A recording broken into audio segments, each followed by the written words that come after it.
Alright, welcome back. Hope everyone's having a lovely day, a lovely night wherever you're from, and real quick before we get started, as always, I want to give a lovely shout out to the channel members on this channel.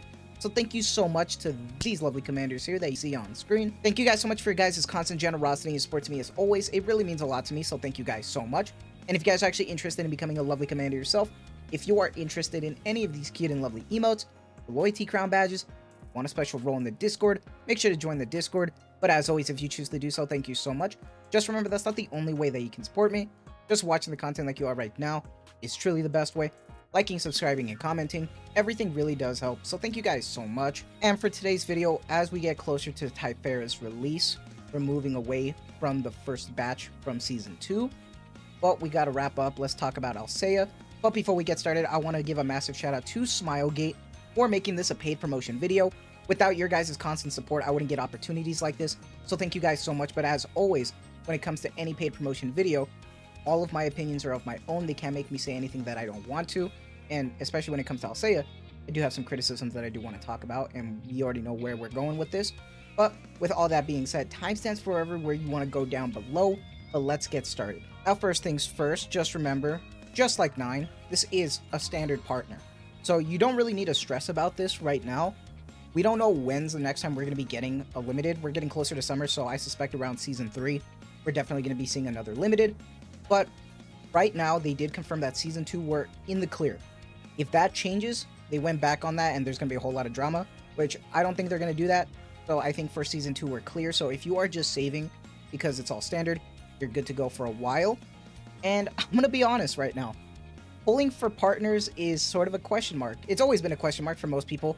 They just want the combatants, but more so in CZN because of all the drama with the fixes, the buffs, and the nerfs that are constantly happening in a PvE game. It's become a lot more questionable whether it's even worth it or not. And then after everything that happened with the refunds for Alcea, that kind of says a lot, the fact that they are opening, these refunds for all the players, especially when it comes to this being paid content. There's a lot of things to worry about, so I can understand why people might start refraining from even pulling for the partners in the future, just in case this happens again. Even though, they did come out with like an outline of all this, but still the fact that this is happening is crazy. So I can understand the pushback from wanting to pull for any partners, and even being careful with pulling for actual combatants, because you never know how it's going to go.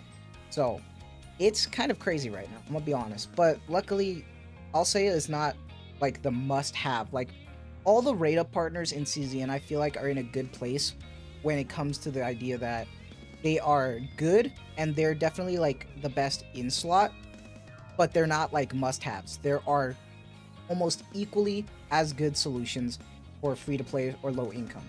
And I want to talk about that. So when we're talking about the commands, and we go look at 9 really quick, and we go look at the partners, and we see Alcea here, what does she provide? So, for being just one copy, we obviously don't go for more around here, alright? Let's be real here. Increasing the assigned combatant's defense by 8%, and when an exhaust card of the assigned combatant is exhausted or activated, you increase defense-based damage amount of the next attack card used by 20% with a max stack of 1, and then when a 2-cost or higher card of the assigned combatant is exhausted, you gain 100% fixed shield. So most of the time, that's going to be because of your hue. And this only happens one time per turn, but still, not bad. Obviously, that's very more niche, and that's really more dedicated to 9.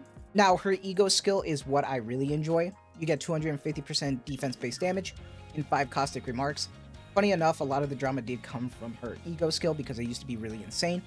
Caustic remarks are increased damage amount taken from the assigned command by 20%, and if the target owned a shield, increased by an additional 10%, then on effect activation, you decrease caustic remarks by 1. So, honestly, I think her ego skill is probably what kind of puts her over the edge a little bit compared to the other combatants, but it's not a must-have, because there are some alternatives that we can have here. And the main alternative that you're going to be looking at that a lot of people will be getting from just pulling partners and stuff would actually be Rosaria. Now, I think a maxed out Rosaria would be good, but if you just have a single copy, that's completely fine. We're going to be looking at the perspective of just having a single though, because not everybody is going to have a duped out version. So I really don't want to talk about max skills or anything like that. So right here, what Rosaria provides increases the assigned command's attack by 8%, You increase the damage amount of the assigned command's extra attacks by 10%, and when the assigned command uses an upgrade or skill card, it's a 25% chance to gain 1 morale for 1 turn. Now, the attack bonuses are nice, and you can really take advantage of this final line with the 25% chance, because the more you upgrade Rosaria, this goes up. So, for instance, when we're looking at, let's say, my Ego 2 version of Rosaria, now it's 38%. So the chance goes higher, and you get more utility out of her. And obviously the damage and stuff goes up. So, in my opinion, a maxed out Rosaria would definitely be peak. And if not, a single copy is just fine. But just keep in mind that you're mostly going to be using her for her partner passives. Her Ego skill is really nothing that's going to be so useful in terms of 9 by drawing 1 upgrade card. If there are no upgrade cards in draw pile, draw 1.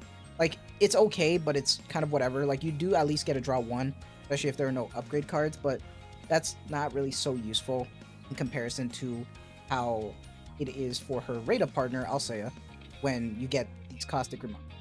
So, I feel like if we're gonna, like, have, like, a tier list, it's gonna go Alcea, and then it's gonna go Rosaria, like, maxed out, and then Rosaria 1. So, I think it's still a fine alternative if you only go for a single copy of, like, Rosaria and you're just happy with that. I don't think it's a must-have. It's nice to have those bonuses, but it's never a must-have. And that's one thing that, even with all the problems of CZN, I feel like they at least do this part right, and I give them credit for it.